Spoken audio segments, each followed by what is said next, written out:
Different face, same energy, same patterns, same arguments, same ending. If you've ever looked back at a line of relationships and thought, how is this the same person, just in a different body? This video is for you. Because it's not a coincidence, and it's not because you're cursed or because all men are the same. It's because of something happening underneath your conscious awareness that is completely understandable once you know what to look for. So the pattern usually goes like this. You meet someone. There's immediate chemistry, that electric, magnetic, this is the one feeling. And it feels so real, so undeniable that you trust it. But 6 months in or 2 years in, you're in a version of the same dynamic you've been in before. He's emotionally unavailable or controlling or inconsistent or critical or all of the above, and you're doing the same things you've done before, trying harder, shrinking, hoping he'll change. The man changed, the dynamic didn't, and that is the clue. The psychology behind this. So here's what's happening. Your nervous system has a blueprint, a template built in childhood for what love looks and feels like, and that template isn't built on what's good for you, it's built on what's familiar to you, what the emotional landscape of your first relationships with your parents, your early caregivers felt like. So if love growing up felt like working to earn someone's attention, your nervous system learned this is what love feels like. It requires effort. It's a little uncertain. You have to prove yourself. And now when you meet a man who triggers that same feeling, that same nervous energy, that same need to work for it, your nervous system says, this is familiar.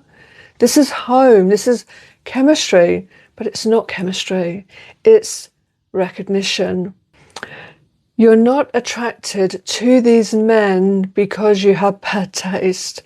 You're attracted to them because they match a map you were given before you were old enough to question it.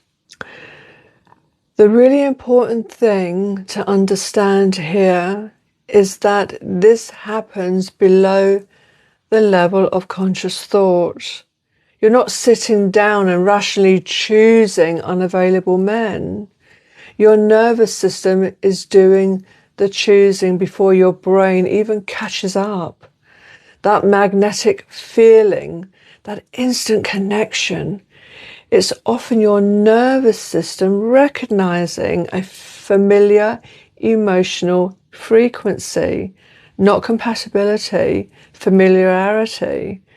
And the men who are kind, consistent, and available, they might feel nice, but they don't create that pull because they don't match the map.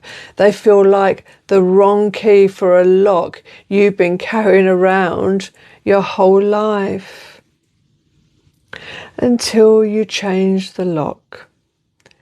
Now, step 1, map the pattern. Write down the last 2 or 3 significant relationships or situations. What did they have in common? Not physically, emotionally. What was the dynamic? How did they make you feel about yourself? What were you always trying to get from them? The pattern in your answer is the information about the blueprint. And step 2, get suspicious of instant chemistry.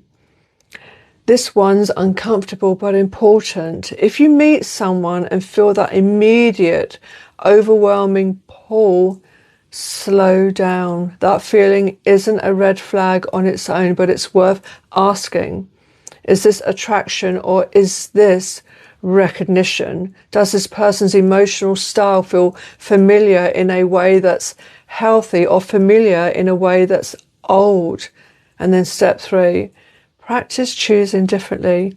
Give the boring one a second date.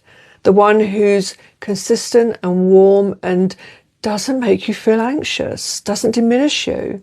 Not because he's a compromise, but because you're retraining your nervous system to associate safety with attraction. That takes time and repetition, but it's how the map changes. You don't have to keep recreating the same story, but you do have to be willing to feel uncomfortable with something different. So just notice, look back at your pattern, not with judgment, with curiosity. Ask, what has love always asked me to do? And then ask, is that actually what love should ask of me? Because you deserve a relationship that doesn't feel like a test you have to keep passing. You deserve love that doesn't require you to disappear to receive it. So comment below with one word to describe the pattern you've noticed. I promise you'll see yourself in other people's answers. And in episode 6, why do you stay when you know you should leave? Subscribe and I'll see you there. Thanks for being here.